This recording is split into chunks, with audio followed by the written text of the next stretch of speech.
Every touchdown got the whole state celebrating. Win or lose, we still stand 10 toes. Loyal to the Maroon wherever life goes. The past built the foundation, now the future's calling. Another generation, another reason to keep balling. Every snap, every drive, every Saturday we rise. It's that Maroon bloodline, built for the spotlight. Ring them cowbells, let them hear us all night. All right, y'all. What's up, everybody? That was just our intro. Shouts out to White Noise by Kane for the intro. This is the very first official episode of I'm on show the Maroon Link Up. I'm Jay Short, and then my friend Davarus, but I guess he's gonna go by Top Dog 12. Hey, I go by Top Dog 12. My name is on Davarus. Davarus Shields out here in Mississippi, coming in live. So we're all Bulldogs. I went to Mississippi State. We're all Bulldogs. I might well say I'm about birth. Pretty much everybody in my family did. Me and Davarus grew up together. We went to the same high school, and then we had many football games, I guess. But we went to the same school, so I'm excited to do this podcast. Something that's probably a long time coming. Even our friends like, man, we had nicknames in high school. We're gonna keep that in the class. Right. Exactly. All right, guys. So we're gonna jump to it because all of us are busy. I'm a school teacher by day. Mr. Short now. That's probably like, what happened to Jay Short? I'm Mr. Short now. So that's what it is. Right, of course. And I'm a retiree. Did 20 years, 10 days military. So I'm just sitting at the house most of my days. But school's starting back tomorrow, so I had to get my kids ready to go to school tomorrow. So we'll try to keep this kind of short, but we're gonna try to hit all the topics. All right, that's what's up. Let's get to it, y'all. So of course, one of the hot topics today, and we're gonna get too quiet on the creek. I know everybody's waiting on that, so we'll touch on that. So there was so Mississippi State did its media days today. So I know a lot of people, you won't probably have an opportunity. We're just not probably getting an opportunity to really kind of absorb it in one of the key points. But I even said we weren't gonna touch on everything when it came to it. As we know that, a lot of times they don't say much at SEC media days, but they talked about a lot of key things. One, the year 3 pressure on Jeff Lebby, which is going to be one of our topics at the end, talking about Lebby and him being on the hot seat, which is one of the topics of conversation. A lot of people are talking about Kamario Taylor, which is going to be our first topic when we get to it. The state representatives, you had Kamario Taylor, of course, our young superstar quarterback, Anthony Evans, one of our deep threats at receiver, and Kelly Jones. I guess he probably have a new nickname now, but he's also a projected first-round draft pick at the cornerback position. Right. You have Anthony Evans give Taylor a proven weapon, Kelly Jones, and then, of course, the big question, can we win more SEC games, which we're going to talk about a lot with Jeff Lebby. All right, guys. So first, let's kind of touch on something here.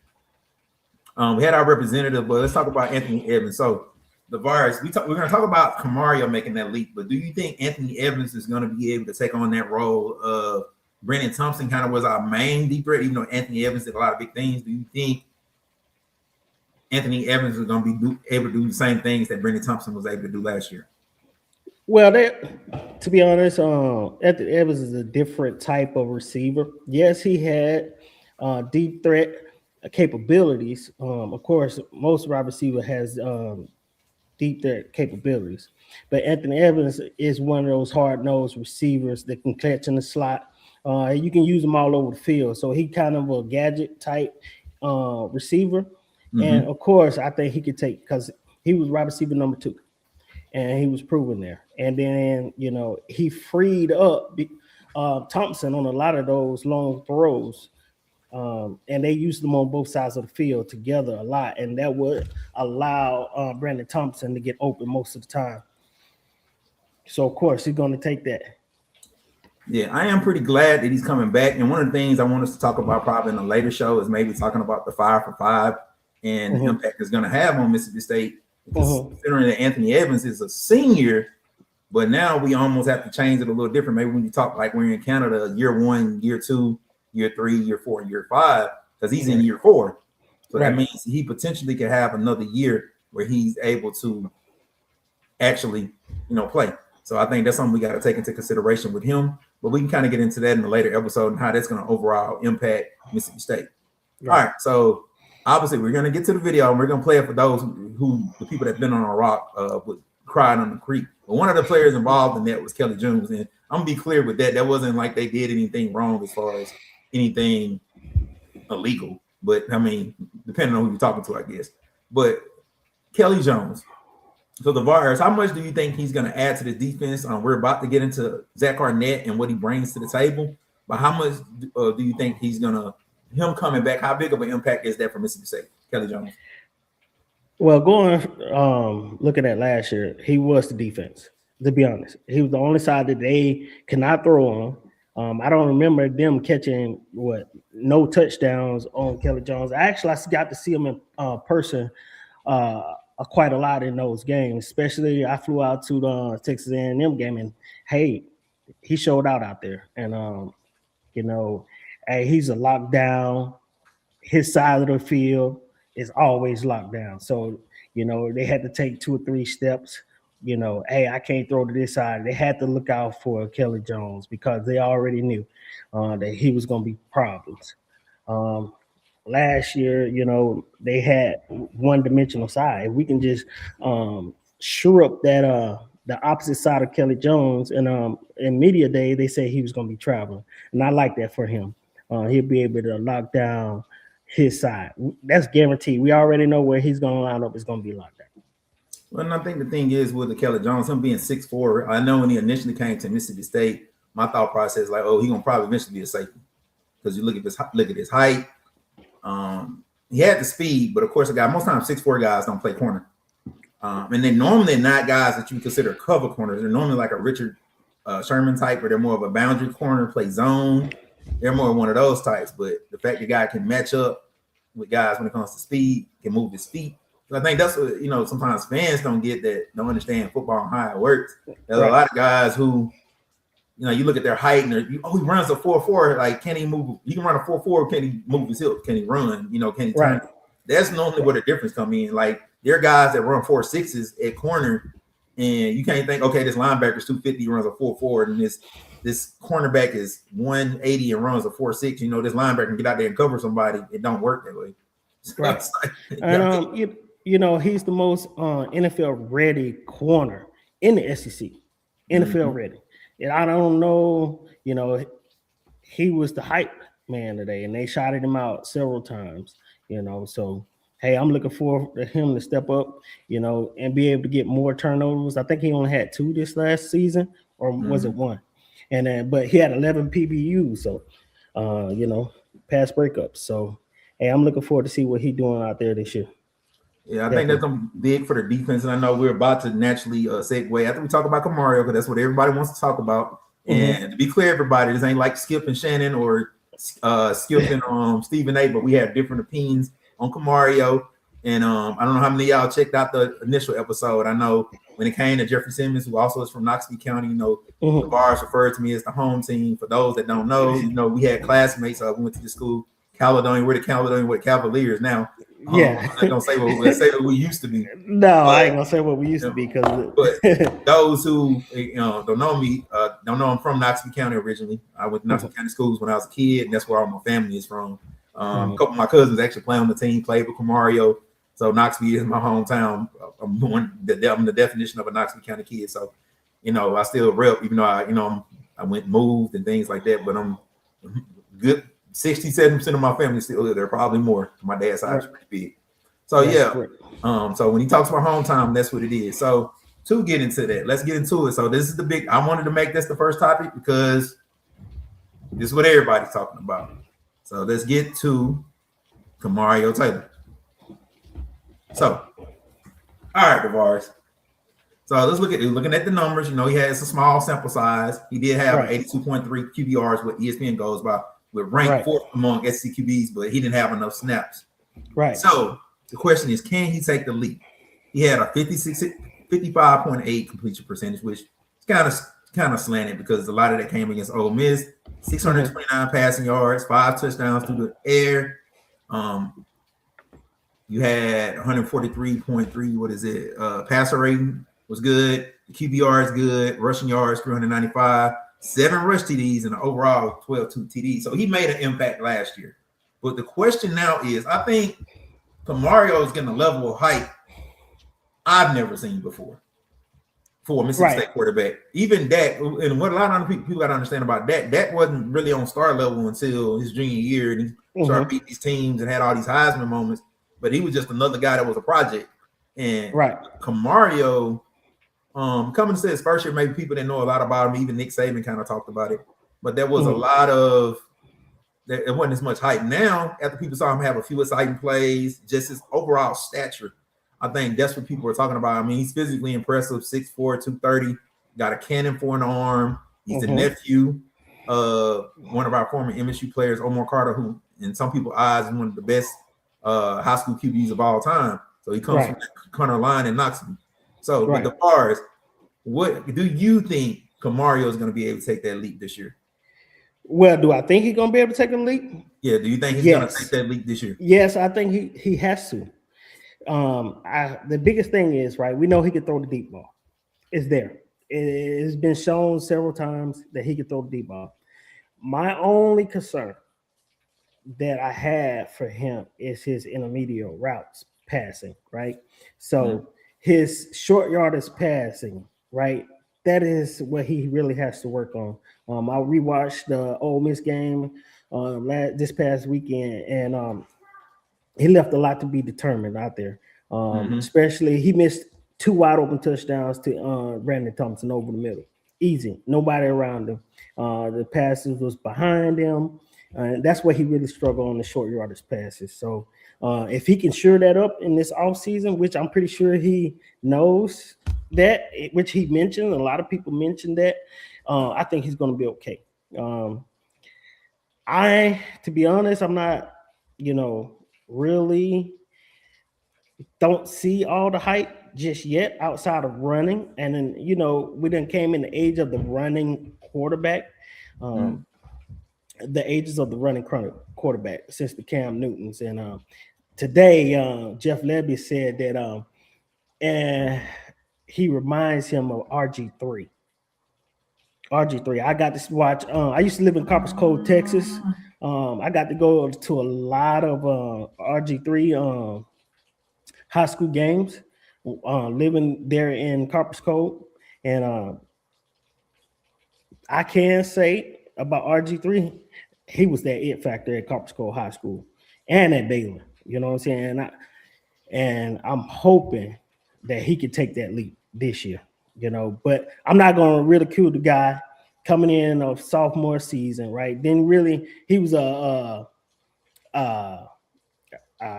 you call it? One of those guys that came in situational plays most of the season. But I guess some refer to him more of a wildcat type guy last year. Right. I mean, we're just looking at it the correct way. And then I just want to be able to see more of the sample size of him, and I'm looking forward to that. Him to take control of a full game. You know what I'm saying? I know he has the Ole Miss game that he played majority of the snaps of, but outside of that, what do we really have to go off? Well, and the thing is, there's two pieces with Kamario. It's taking that leap, but he's not even going to have opportunity to grow into greatness in a sense. Right. Because people are expecting it already. I'm like, man, he ain't did it yet, though. So it's kind of like, man, it's almost like people putting you on a pedestal of being a great quarterback when you have not had an opportunity to even show that yet and put it together 3 straight games. Yeah. I always, when I talk to people about a lot of things, how good somebody is or anything of that nature, it's a show, Friday Night Lights, I used to watch. Of course, it's a movie and based on the book. But Coach Taylor, there was this hotshot freshman quarterback, J.D. McCoy. Everybody wanted him to start over Matt Sayers, and Matt was trash. But at the same time, everybody kept saying, "Oh, JD this, JD that." I mean, which logically, a lot of fans want them to do that. And he was like, "Let's see what happened when the marbles drop." Right. I think it's easy to come in, as you see a lot of times with guys, whether it's in the pros. They say a lot of pro players have sophomore slumps. You come in at the end of the season, and you what's the word I'm looking for? You when people don't got no tape on you. Right.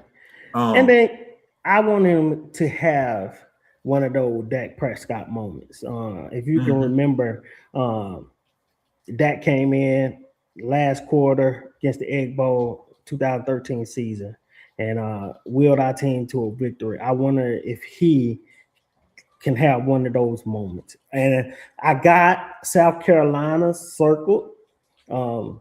I don't think we're going to get too much out of the ULM game and maybe even the Minnesota game because Minnesota hasn't been good either. So what are we really going to get to see him shine?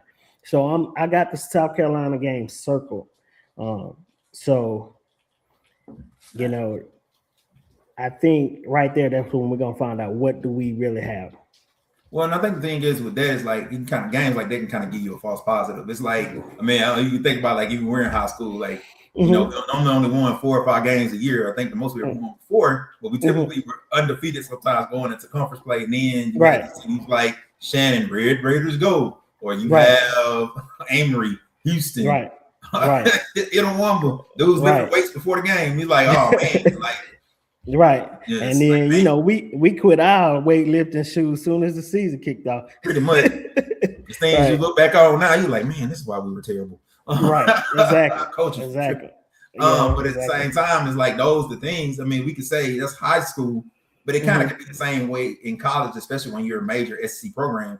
And I mean, Mississippi State started off last season 4-0, and then you ran into these major matchups, and you can't block nobody, you can't stop anybody, and it's like you got up by 17 on Texas, which would have been a nice landmark win, even though Texas was a little shaky around that time. Arch Manning was still trying to figure it out. Even before then, the Tennessee game. Just go circle the Tennessee game, and there's no reason why we should have lost that game. We was up 14 points, 13 points, somewhere around there. And what I seen in those losses, right? In those losses, we got away from what we was doing. Somebody brought up a great point earlier today that I was listening to, that it seems like State was scripted for the first 3 quarters, right? And then in the 4th quarter, there was like a deer staring headlights, right? They didn't know what was going on when it became 4th quarter. I wonder if we can get past that.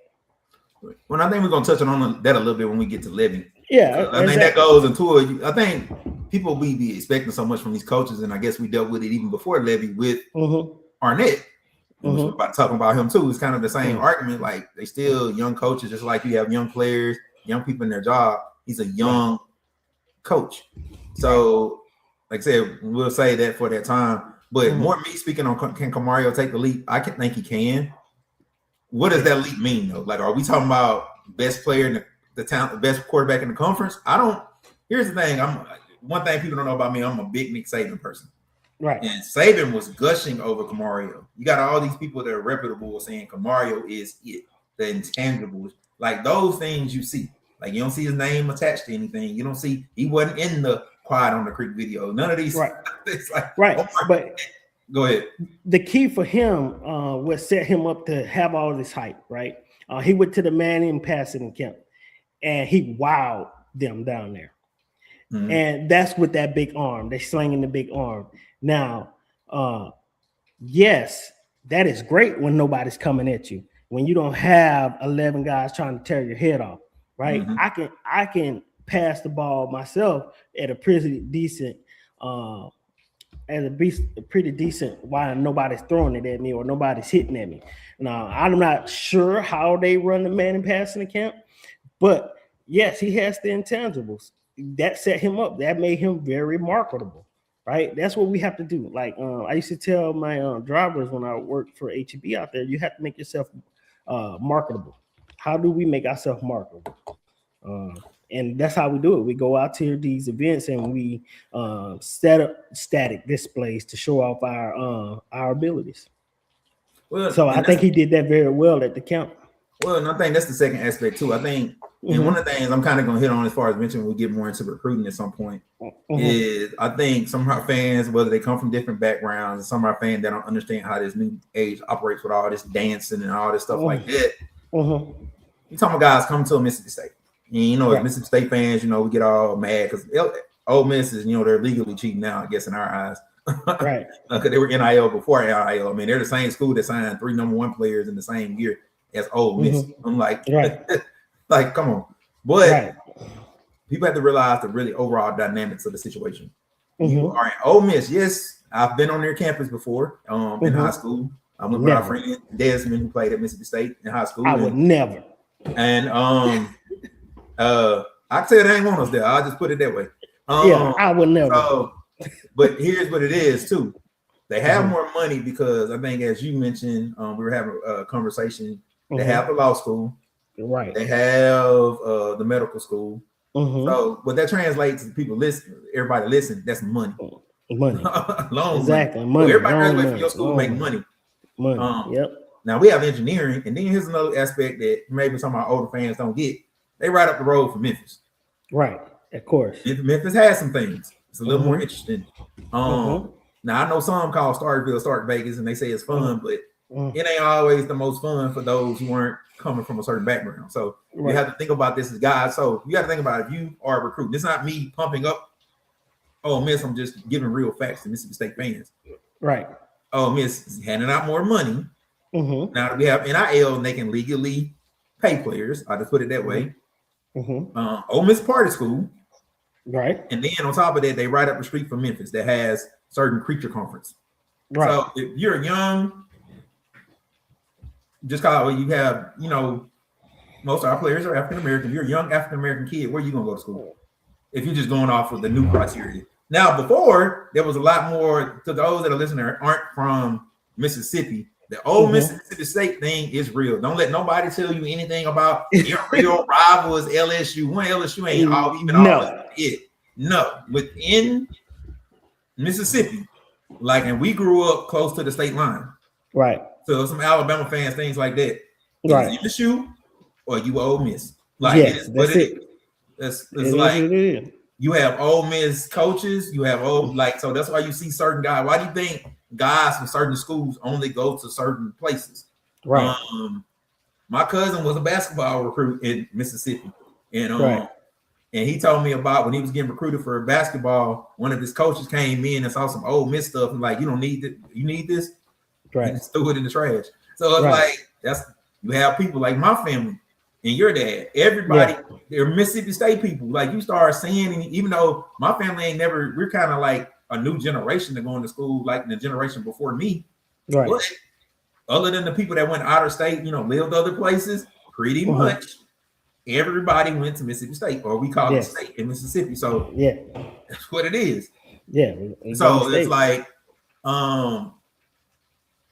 it's just a reality situation. So like, so for anybody saying anything like, because the Ole Miss fans will try to say like, because they've had a nice little 2-3 year run, that was a little time span with Chris Ruff at quarterback. We beat them 3 times in a row, so it ain't like we ain't dominated a time or two.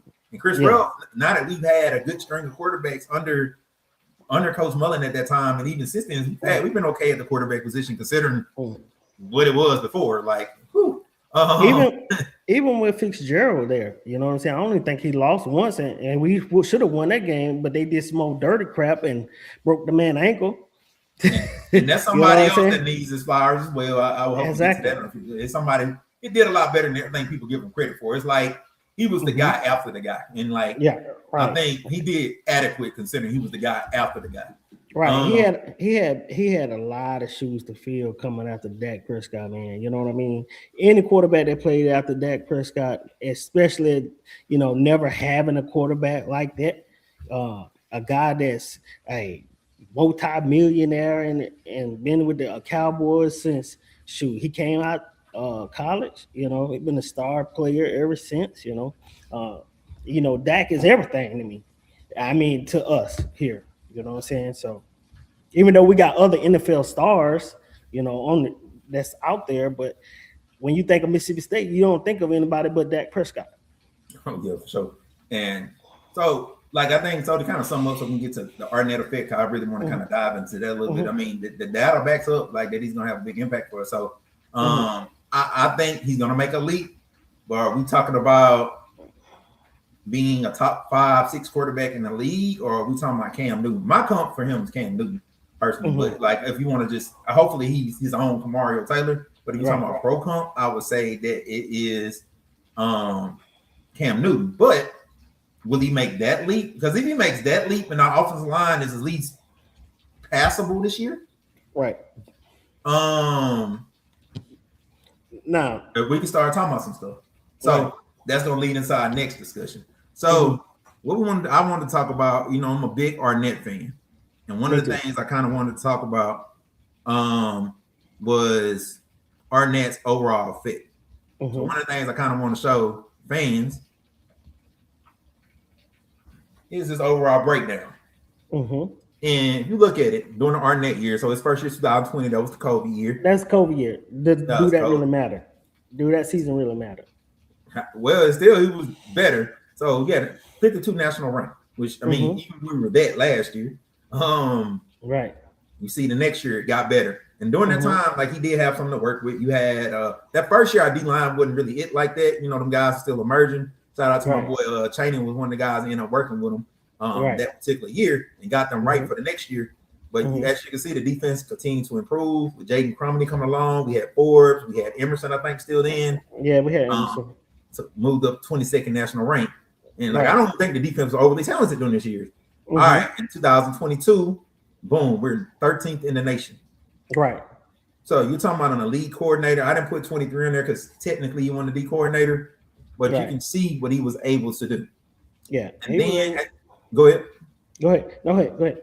No, so you can see what he's able to do, but look at our defense last year. We couldn't stop nothing.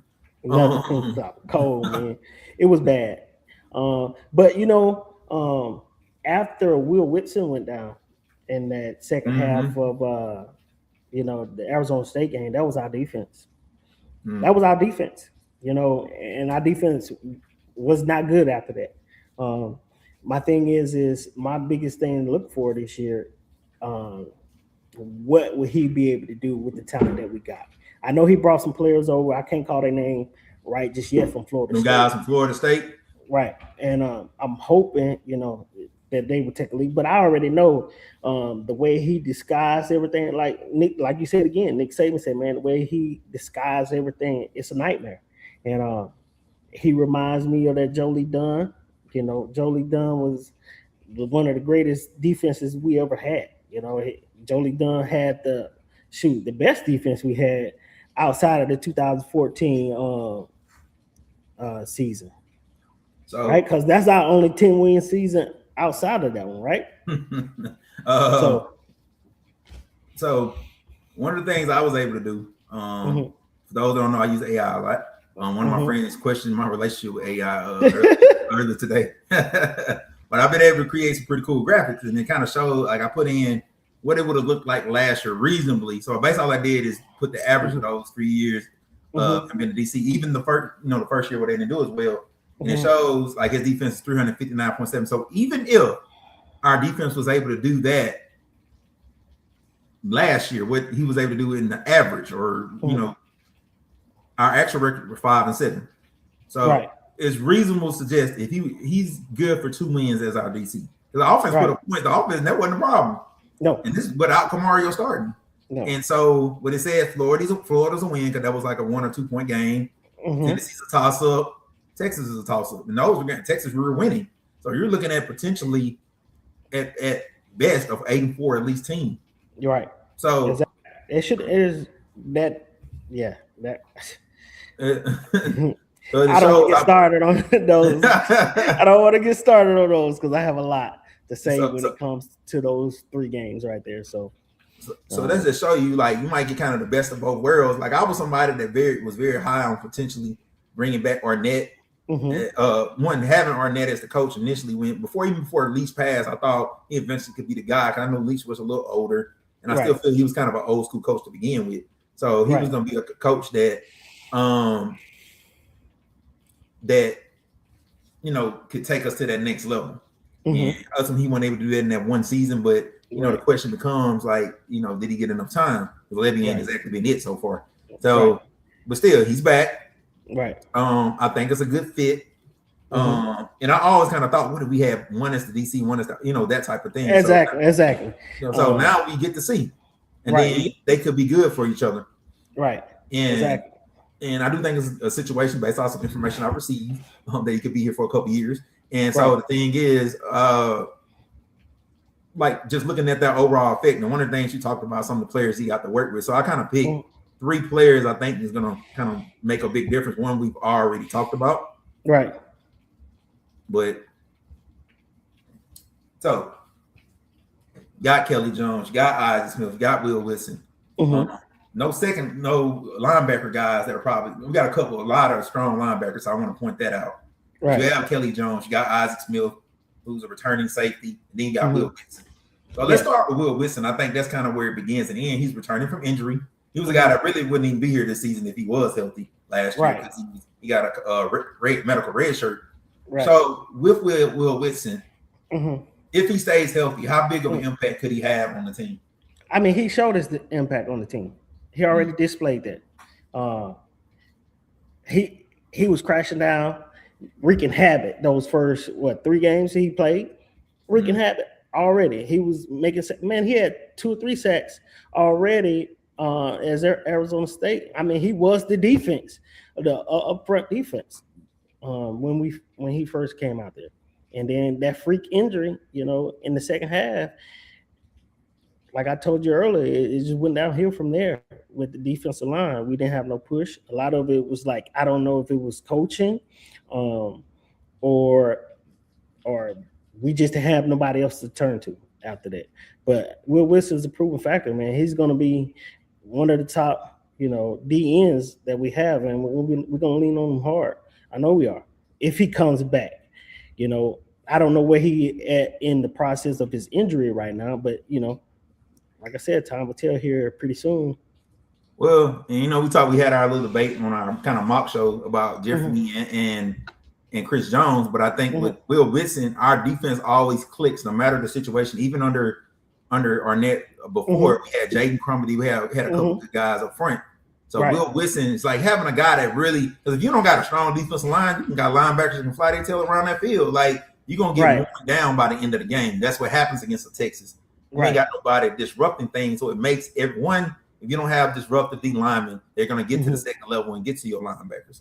Right. You ain't got somebody else to pay attention to because they ain't got to double nobody. But if you got a Jeffrey Simmons, you got a Chris Jones, you got somebody having. I think even say like in the NFL, you got an Ndamukong Suh. People might look his numbers as his career went on winning strong per se, but they don't realize a guy like that is getting doubled and triple teamed. Right, exactly. So you may think he's not having an impact, but he is. I guarantee you, take him out the field, you will see how much different that defense is. Exactly. Exactly. That's why people are almost scared of the prospect of Aaron Donald coming back, for the St. Louis Rams and him. Him and Miles. Not St. Louis. Los Angeles Rams. My bad. So you showing your age there. You showing your age. I've been teaching for too long. I've been teaching for too long. I was still in my Mr. Short brain. But the thing is, people don't understand that football heads are probably excited about even the prospect of this because most time a Myles Garrett or Aaron Donald, when they're on the field, they're getting double. You got both of them on the field, and then they both can move around. They both are versatile enough to play multiple positions on the D line. So I wouldn't have fun playing against that. But that's the thing, having a disruptor I think the D tackle position is still more important. Like D ends, like they put pressure, but it's like they're not right in the quarterback face. Most time that D tackle, you can slide him over the nose. The quarterback don't see him. Right. I remember when Ndamukong Suh was at Nebraska, and it was like if you didn't block him 1-on-1, he was gonna get you your quarterback. Yes, he was. Guaranteed. People don't understand how dangerous that is. So having Will Wilson, if he stays healthy the whole year, which is it's question mark because he's been hurt the last 2 years. Right. If he can stay healthy. I mean, we might be talking about something. We might be talking about a guy who can, help open up because we got a talented linebacking core. Amari Williams, he's not on this graphic, but I think he a guy that came over here for Arnett. And for those that know, Arnett was a football analyst at Florida State. So he brought over a couple of those guys. He probably like, hey, this one can play. So Amari Williams is a jack of all trades, maybe master of none guy, but maybe you allow him to master the trade. Let's see what pops open. Right. So if you got Wilson disrupting, then you got Amari Williams come off the edge and living up to his potential. Then you got a corner that can travel. Then an Isaac Smith who's made for Arnett's kind of like dog safety position. I don't forget what he calls it, but kind of like that dog safety. Like he's made for that. And you got Braylon Warmack coming in. You got some other decent safeties. Right. Like I said, as long as that other corner is adequate, we might be all right. We might be all right. We might be all right. That's it, man. And I think if he was able to travel more with Wingo, because he locked down Wingo for 3 quarters. You know what I'm saying? Then they start, switching off and only picking on that one our weak side corner. And they kept moving him wherever that weak side corner went. Hey, we're gonna send Wingo on that side, and that's how they was able to get back into the game. All right. So I just hit our guest up. We're gonna have a guest. We're moving on to our next topic. We're kind of turning along. And I can stall for a little bit while we wait. But our next topic was, and so like I said, I went to Mississippi State myself from like 03 to 08. I spent an extra year. And one of the guys that ended up being our coaches is David Turner. He actually mentored a lot of people that I was friends with from that 07 to 09 time, his first time around. Then he came back later, and then he, Fletcher Cox, the Chris Jones, guys like that. And so he's a guy I'm very familiar with. So my friends always speak very highly of him. That's hilarious.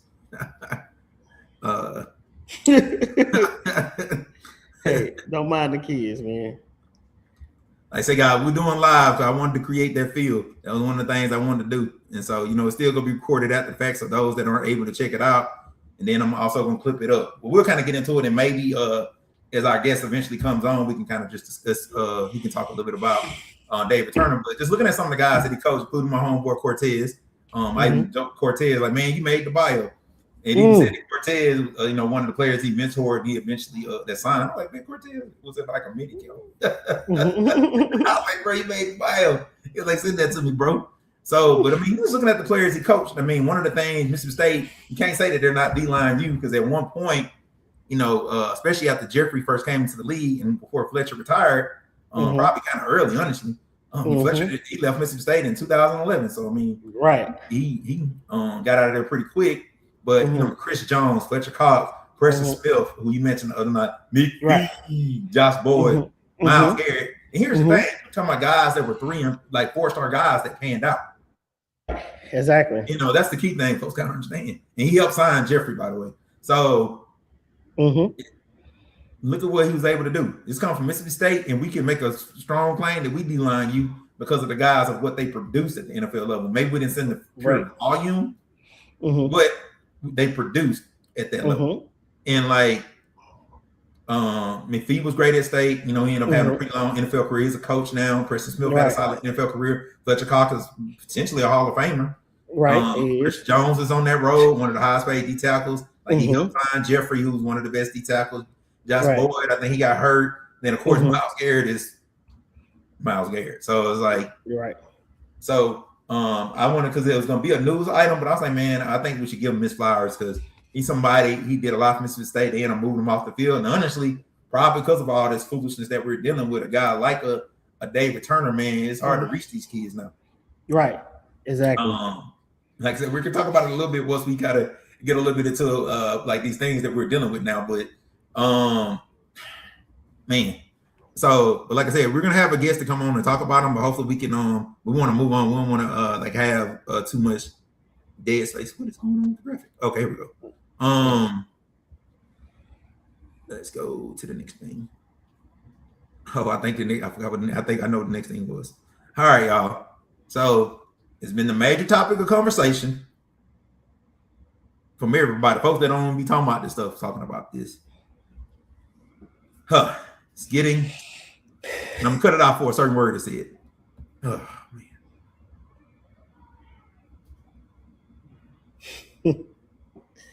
Oh my gosh.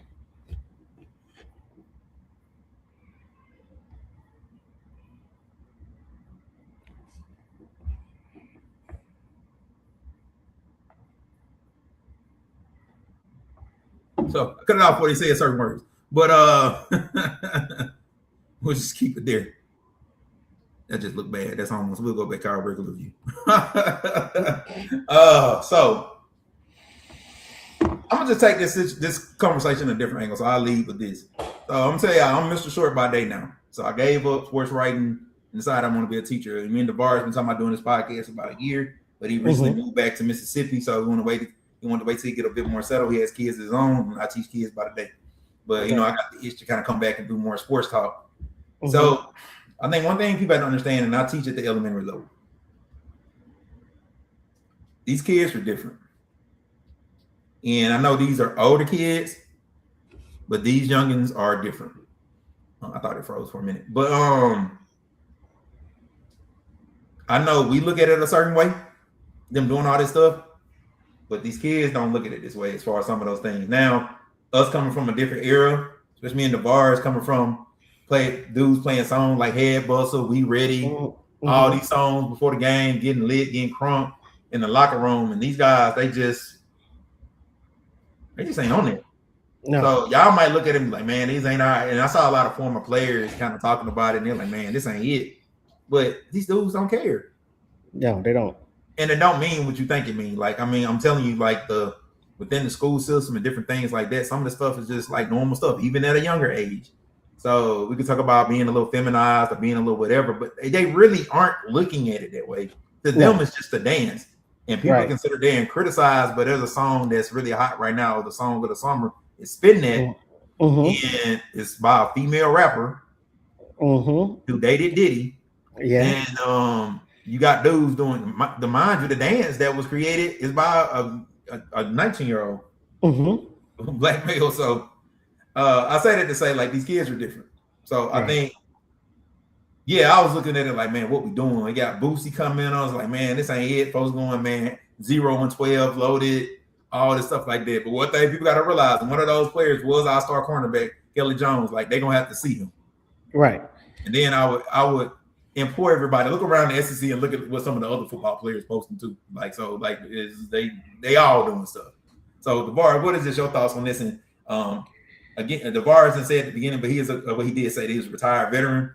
So he was in the position of having to lead a lot of these junior soldiers who are close to probably these kids' age. What did you kind of see even at that age group when you were kind of having to lead them? Hey, me being in the military, we had to integrate this stuff early. So I was able to, change my mind on some of this stuff at an early age. Like, I think we started integrating more of your letters later on. It was like 2011. I want to say 2011. And we started seeing more of the feminized stuff in the male culture, and female culture started becoming more, the stuff that wasn't common. As we had don't ask, don't tell, right? Once we lifted that, you start to see more of the feminized culture, right? And then it just trickled on down, right? So either, hey, these young kids don't care. All the stuff that we had priorities of, that we moved by, they don't care about that anymore. And you got to remember, they're kids. And I can remember, right, in our locker rooms, we did some questionable stuff too.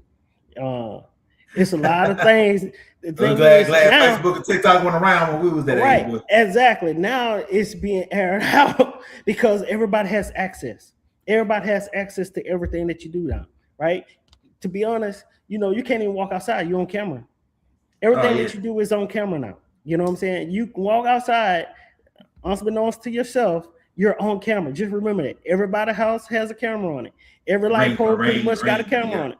Yeah, everywhere you go, your every move is on camera. It's just the culture now, right? Well, so stuff that you can't hide, it's not going to be hidden anymore. And people just don't care. That is not the type of environment that we live in nowadays.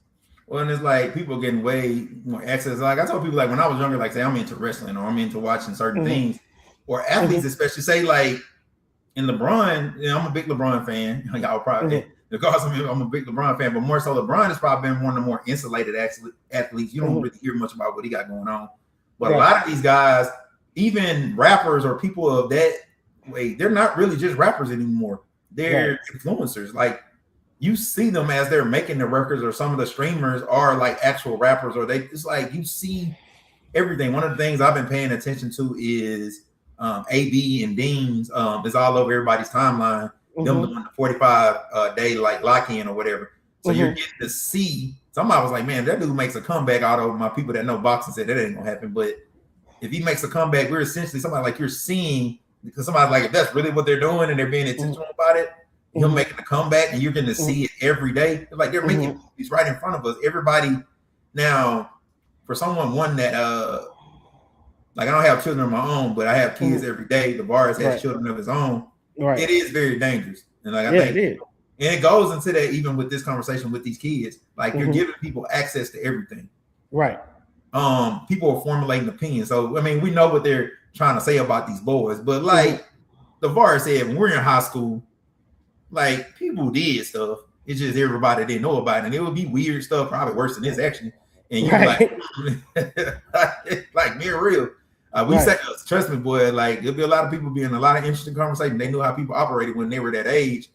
But you know, you do this stuff in the locker room, and them guys aren't thinking about like I think you touched on it, like the don't ask no tell. Yeah. So before that, when things were more secretive about like people being a certain way, that was like a big deal. Like somebody like even especially at a young age, nobody wanted to show around their grandparents. Like so.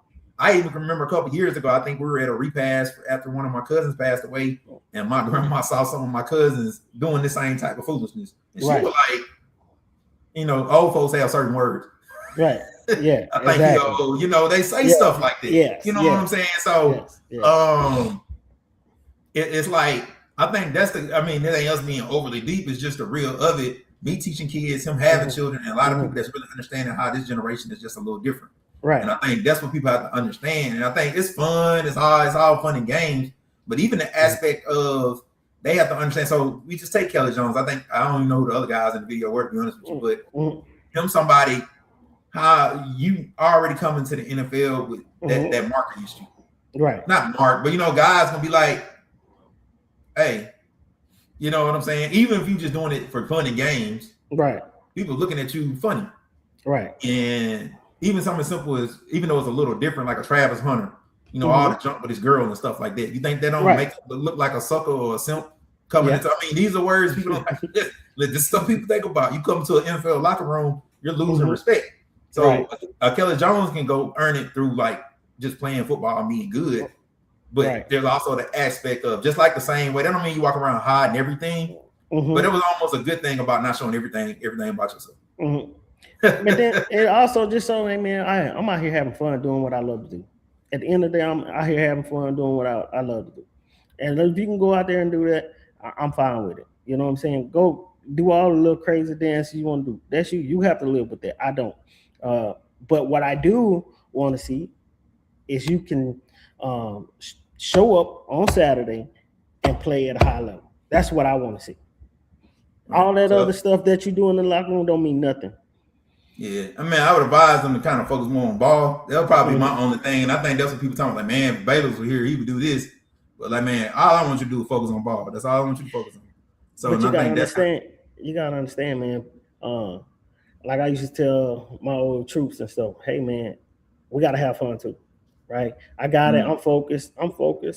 You know what I'm saying? We ain't the greatest fighting force in the world for no reason. You don't think we have fun? Yes, of course we have fun. And they're all right to have fun. You can't focus on ball 24/7. If not, it's going to turn you crazy. You know what I'm saying? You can't think about the outcome before it even happens, right? One thing the military taught us, right? We always train for the worst case scenario, right? We never train for when do things do go right, right? What do we do when it does go right? No, we want to be able to react to what goes wrong, right? When it happens. So it don't mean nothing, you know what I'm saying, to me. If what's happening between those white lines when they line the ball up, you know what I'm saying? That's all that matters, right? Yes, just because I'm dancing and having fun don't mean I ain't locked in.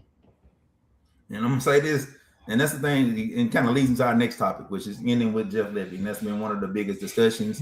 It's about him being on the hot seat, or a guy that, hey, if you don't win this year, then what's gonna happen? And so, looking at this record, and exactly the best, 7-18 overall, 1-15 in SEC play. So it says improvement is real, results must follow. So, do you think Lebby is on the hot seat? Give me a second. Give me a second. No, I don't think he's on the hot seat. And I have a reason for that because look who the AD is. Right, AD brought him in with him. Right, let's talk about it. As Trick Williams say, yeah, the AD brought him in with him, man. And let's not let's not go and say, hey, Leach had the team going in the right direction his first year, right? I don't even think he had it going in the right direction his second year. Not forget, he kicked 20 people off the team the first year. Exactly. And then, you had COVID going on. It don't give you a clear picture on what happened, right?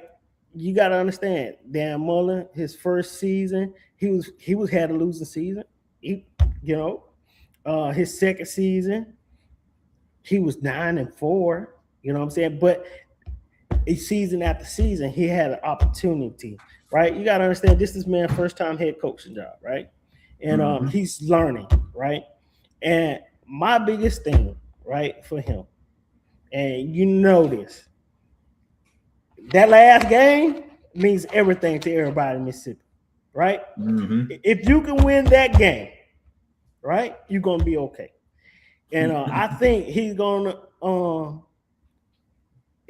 turn around some of his miscues that he had over these seasons, right? You gotta understand though, he's transitioned his first season, right, to a whole different coaching style. It's his first time coaching, right? Mm-hmm. We've been an air raid offense for 3 years before that, right? We tried to transition. We didn't give Arnett the opportunity to be a head coach, right?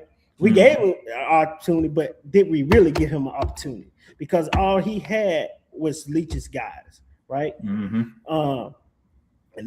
year 2, you could see the turnaround, right? You could see it because he had that Tennessee game, should have won. He did some questionable stuff in the fourth quarter. If he would just continue to run the ball, we had that game won. I got it. He want to be aggressive. He want to continue to throw the ball. He want to run his style, right? And I'm thinking by him bringing the Zach Arnett's in, the other head coaches in to assist him. Hey, what are you going to do in this situation? Now, I got people that already been there and done that in their locker room with me. We already know, and like he said earlier today at media days, I don't have to worry about defense anymore. I can focus on being an offensive coach because guess what? I got a former head coach over here. I got a guy that's proven in the SEC, and I can take more risks. You got to understand, Arnett had to bail Mike Leach out so many times with little. He bailed him out, literally bailed him out. At the A&M game when we went to, he bailed him out at the Egg Bowl. And we never act like Leach's offense was really hitting like that. Exactly, because I can remember a lot of 4th and 5, 4th and 8 that he went for. The guys was tired. You know what I'm saying? Running that air raid offense. You know what I'm saying? Hey, but imagine if we would have ran something else and were able to run some of the clock off, right? I think that 2022 season would have turned out different, especially the LSU game, if he was just ran the ball. Running the ball against the dude, Alabama fans watch games. And the thing is, and not like he have, I think the thing that this ain't talking about Mike Leach per se, but like if he didn't adjust to what he had, Arnett failure might have been the fact he just didn't keep it flowing at least for a year until they kind of got the right guys in place for what he wanted to do. But Leach, like you had Dylan Johnson, and I don't even know if Dylan Johnson got drafted. I think he did get a look in the league. He did. And then you have Jaquavius Marks. Like you don't just when the last time Mississippi State really just had 2 NFL quality backs like that. I don't know if I still feel DeCenzo and Dante are the best combo we've ever had. Maybe, but at the same time, we've never had 2 backs that were NFL caliber. Anyway, most time you had like another guy. You had like Vic Ballard and you have Perk. You had like that, but we never had like 2 guys you think were legit NFL guys. So you had NFL running backs and you didn't use them. I mean, who did we have at receiver that was just elite like that? So it's like that's the thing. So it's kind of Leach was like old school air raid because really like Lebby runs a variation because they all come from the same tree. And has been noted that his father-in-law is Art Browse, and things like that. And those one of the reasons people didn't even want to hire him. But he was at Oklahoma with our AD. So I mean, there's the stuff that happened that may even been why we lost didn't have Arnett as the head coach, and he's the head coach. I mean, you can't connect the dots. So I always say it's two different things when people hire somebody, like when they become coaches. You know, in a lot of organizations, people that they want to bring in their people. They know something you don't in a good way, or they, you know, it's their friend, which I think partially what happened with Lebby and Coleman Hustler. You bring in your homeboy because that's your homeboy. But I'm like, what were his credentials? Because sometimes, you know, some people don't, and sometimes, hey, your friends aren't qualified. Right. And why are you doing that? So that's the thing. So it's kind of like, I don't know. It's just like I don't think he's on the hot seat. I think he's gonna be fine. I think he made the correct moves in the offseason. He brought in guys that can coach Kamario. Right. Just to simplify and synthesize it, maybe this is my teacher mode. He delegated. He got a person that can handle the defense. They brought in Matt Brock also. Matt Brock. Our former dead coordinator. Yeah, with him. So they're a great combination. You set a succession plan when Arnett leaves, and then also on the offense side of the football, you I mean, I think it was a controversial move to, you know, to replace Chad Bumpus, but this is just real talk conversation. And me and Chad Bumpus had our go-to as far as his, when he played. I never was a big fan of him as a player, but I mean, he turned out to, seemingly, from what I can tell, to be a good coach. But from what I understand, the guy wanted to, and I don't know how true this is, the source of contention was that a lot of the guys that he brought in didn't pan out. Right. And then with our receiving core last year, it didn't really have a lot of depth. You take out Anthony Evans, you take out Brendan Thompson. They still little guys. They still little guys. But and we had those talented, the 4-star receivers come in. You had Craver, who went to Texas. You had Harold, who didn't pan out. Stunker Burnside, who didn't pan out. So your heralded class did not pan out. Right. So it's like, and that was supposed to be the next wave of receivers for San Francisco. McGee is still here, but he wasn't even the most hyped one out of the bunch. No, at all.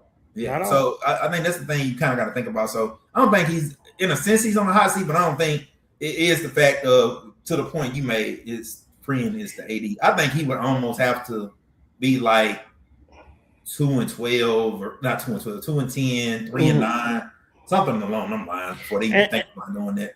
Yeah, I don't think that's going to happen this year. But Kamario at quarterback and then Arnett on defense.